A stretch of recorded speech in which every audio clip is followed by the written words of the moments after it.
Hello, this is Chris with Phoenix Gaming, and today we're going to do a preview of my GT list. The GT is this weekend coming up in Indianapolis. I'll be staying there for the weekend. Let's talk about our overview. We're going to start with the HQs, then we're going to talk about the battle line, and then the infantry, and then we're going to discuss the vehicles and the dedicated transports. And honestly, we'll probably go over a little bit more as well. HQs are pretty straightforward. I'm still bringing Drazar. I'm not really ready to let go of him from my list. I've still found Drazar and friends to be able to perform exceptionally well in most games. Again, your mileage may vary. I'm still bringing Lilith. She brings a pain token with. She's so much better than a regular succubus. The regular succubus, in my opinion, is pretty worthless. I could be wrong. Again, your mileage may vary. You may have good success stories with them, but I have not really had more than one or two games where I felt like Lilith didn't at least perform well. If she gets into infantry, she just makes it go away, and that includes a lot of things. She can run through a whole lot of custodes by herself, for example. So there's not much with the infantry keyword that she can't just devastate. I'm bringing the Archon. Again, he's basically an auto take for what he does. He gives you the ability to slap somebody's stratagem with it costs an additional CP, which, a lot of times gets used for me on Overwatch because I tend to play infantry heavy lists. And really with Drukhari, they are kind of an infantry centric army, much more so than some of the other ones. You could play a lot of monsters and you could play a lot of Ravagers, but the codex isn't deep enough to play them without bringing infantry because so many of your vehicles are just transports anyway. And I'm bringing the Homunculus. Again, he brings a pain token, and he gives a 4-up Feel No Pain to a squad of Rax. It is handy. I feel like bringing a lot of them is better than bringing a few of them, but ultimately, the Homunculus with the Rax is still pretty good. Battle line coming up here. 3 squads of Kabalites. Historically, I've run 2. But that was one of the major changes I made to my previous list was I ripped the Hellions out and plugged in another squad of Kabalites with the Venom. I think it's going to maybe give me a little bit less utility because the Hellions were able to advance and do a lot of things that the Kabalites can do also, but the Hellions have better movement. But at the same time, bringing the extra guns is just going to be so much better than the guns that were on the Hellions, because the Hellion guns are pretty worthless. They don't really do much of anything. They're just a couple of shots. They're 0 AP, and sure, they'll chip wounds off of Marines and they'll kill other elves, but I can get just as many shots from the splinter rifles on the Kabalites plus everything else. So it just made more sense to kind of run it this way. I'm bringing 2 squads of Rax, a 5 and a 10-man, and they're all going to have their special weapons upgrades. But these are mostly going to be for holding backfield objectives, screening deep strikes, filtering towards the middle of the board for different things. And then my squad of witches, which are just there to escort Lilith from point A to point B.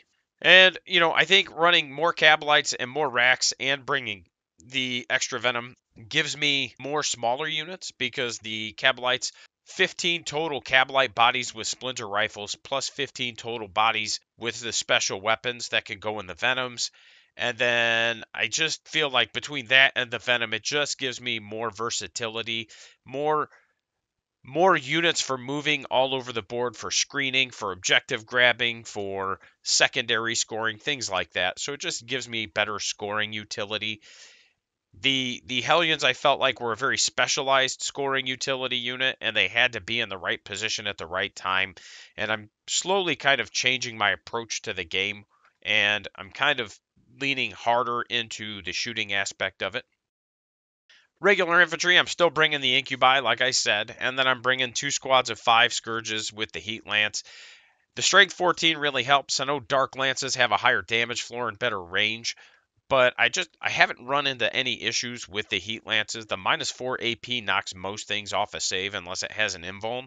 And the Strength 14, there's nothing it doesn't wound on 4s or better. So it's just a personal preference. I know a lot of you have said you love your Dark Lances, and I'm not taking anything away from them. They are phenomenal. They don't require the up close and personal range of the Heat Lance, which makes them superior in that regard. I don't mind having to get close, and being able to position them the ways that I have has allowed me to make good, effective use of them. Unfortunately, it does make them susceptible to Overwatch, and there's not really anything I can do about that aside from just running a different gun. And that's just the nature of where the game is right now. Is if you run T3 bodies, you're just way more susceptible to Overwatch than if you weren't. Vehicles, I am bringing two Ravagers now, and they're both running Dark Lances, so I am adding some Dark Lances to the list, obviously. We got one from the Kabalites, and then three more from the Ravagers. So I'm going to have quite a few Dark Lances on the table. It's one of those where being able to point these in, I think it gives me a slightly more durable platform than the Scourges. I don't think they're incredibly durable. They do pretty much vaporize to a stiff breeze. And, Fire and Fade can get them everywhere they need to be if I need to use the CP for it. So I think the extra Ravager is going to be a good take. And then my dedicated transports, I've got three Venoms. They do have splinter cannons. I do plan on putting the Kabalites in them. Special weapons will go in the Venom, splinter rifles on the table. And one of the things I do enjoy is just the look on people's faces while I'm just rolling all the dice for the Venom shooting. It's pretty funny because it's such a small boat. And when you have those Kabalites in there, it's such a weird variety and high volume of dice because you've got the blaster, you've got the dark lance, you've got the shredder, you've got the splinter cannon, plus you've got the two splinter cannons that are on the boat. So it's just so many dice that you're throwing. And when you empower it and get the rerolls, it's pretty good. I will be taking one Raider. It'll probably go with Drazar, but I'll make that decision based on the game. There's a good chance I reserve Lilith. I did that against guard player last turn. Or last game, sorry. And he had a lot of indirects, so I really had to. And I was lucky. I used a pain token so I could reroll my charge. She made the charge, and it was into his backline. And he had the Earthshaker batteries, which weren't vehicles. They're the little human artillery pieces. They have the infantry keyword, so she just shredded them. It was really helpful, and it allowed me to really disrupt his back lines. And it was probably one of the closest games I've had against him. I think I managed to squeak out a 4-point win, and it was only because my Kabalites have sticky objectives. Big changes from my previous list. Like I said, I dropped the Hellions. They're just too expensive for what you get out of them. And it's not that they're a bad unit. It's just that they're overpriced. You are paying that fly tax on a unit that isn't really benefiting from fly because they don't have the infantry keyword. So they're just too many points. And I replaced the Hellions with Kabalites and a Venom. So 10 Hellions got me 10 Kabalites plus a Venom, and I still had points left over. So that tells me that the Hellions are just overpointed. They're too expensive for what you're getting out of them. I did take the Taloses out. Talosi? I don't know. I took the plural Talos out, and it's fine. They're fine. I actually don't have any complaints about them, but I just wanted to test out the Ravager and a couple other things. And overall, I feel like the extra shooting and the extra range that I'm going to have on some of my units is going to help me out. It's going to give me a little bit more versatility into certain armies. There are two Craft World players that will be playing this weekend, and I know both of their lists. And honestly, one of them is just running buckets of the support weapons, and I feel really good into that. I know the support weapons only have about a 24-inch range, so I can effectively kite those and skirt those. And fortunately, one of our local players that I play against a lot plays Craft World, so I just know the book pretty well, and it does help out to have that knowledge. But if you don't know, there's a lot of feel bad. Overall, I do feel like I said the shooting and the range will give me a little bit more flexibility. I feel like I'll be slightly less surgical, and what I mean by that is not that I won't be able to be as precise with my units, but because I'm bringing more shooting and my units are smaller and more flexible, I don't feel like my game plan will unravel quite as fast if I start losing some of those key pieces. My league list definitely has that feeling. If you target some of my key pieces early, my game plan and my list can kind of come apart, and it causes me to have to be extremely careful.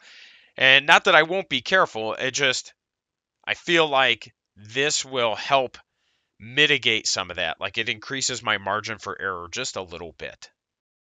Right now, going into the GT, my plans are I'm probably taking fixed objectives. I know Drukhari play tactical well, but I think I prefer fixed from a competitive standpoint. It's a personal preference.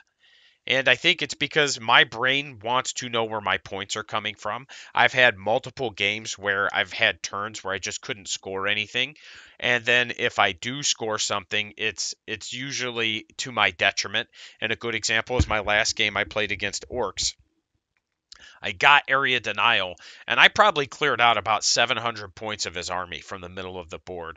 But the problem was that it left most of my stuff on or near the middle of the board, and that's where I don't want to be. So I really looked at that and thought, man, I had to commit so much to clearing out the middle of the board that I could have committed to other areas, and it drew me to the middle of the board. And I'm not saying I couldn't have played better, because I could, and there were a lot of weird circumstances that happened there that also influenced everything. I think there were 4 vehicles in the middle of the board, and every single one of them exploded. So again, there was a whole lot of weird happenstance that happened in that situation. But overall, I look back on it and I think, man, if I'd have just taken this and this, I could have scored better because I wouldn't have had to worry about spreading myself out. And again, this is what I keep saying from my perspective when I play Drukhari. I don't want my army spread out. I want half the table. And then you can have half the table. And unfortunately, what happens is sometimes when I play the tactical objectives, I find myself spreading out too much. And that becomes my biggest issue. So I'm going to try playing some tactical for a bit. I'll probably play it in my next league game as well as throughout the GT. Now, I may play fixed, not tactical.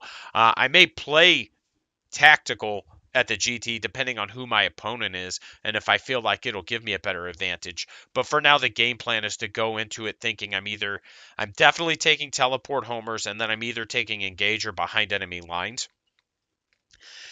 And that's really because I can filter one unit at a time towards the middle of the board to get teleport homers. And then I can filter one small unit at a time into table quarters to get engaged. And I could just camp those quarters and score points until my opponent commits to one side or the other. And then I can either if I take behind enemy lines, obviously I'm going to have to start pushing towards the deployment zone. But I think that's going to be opponent dependent. If they are an army that isn't going to punish me as badly for getting out of position, I might consider behind enemy lines instead of engage. Now, obviously, if Bring It Down or Assassinate is a viable option, I'll just take those because I like scoring points for just playing the game. So if that's a thing that I can do, I will. I'll make sure I take a lot of pictures this weekend, and we'll do probably a live after action review after the tournament. We'll see. Like I said, my videos are going to be a little bit slower coming out because I've got a massive project from GW. But I think that's going to wrap up my list preview. Immortals, I appreciate you guys. Captain Too Tall, the real Donnie G, Lord Wellingstone, and Daniel Bodecker.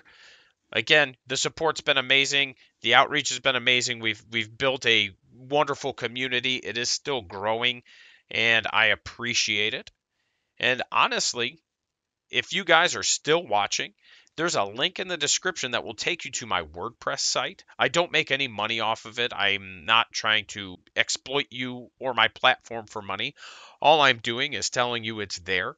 There's a number of short stories that I've written, and I just want to share them with you if you're interested. If you're not, I'm not going to be offended. But it is worth checking out if you like reading short stories. So thanks a lot.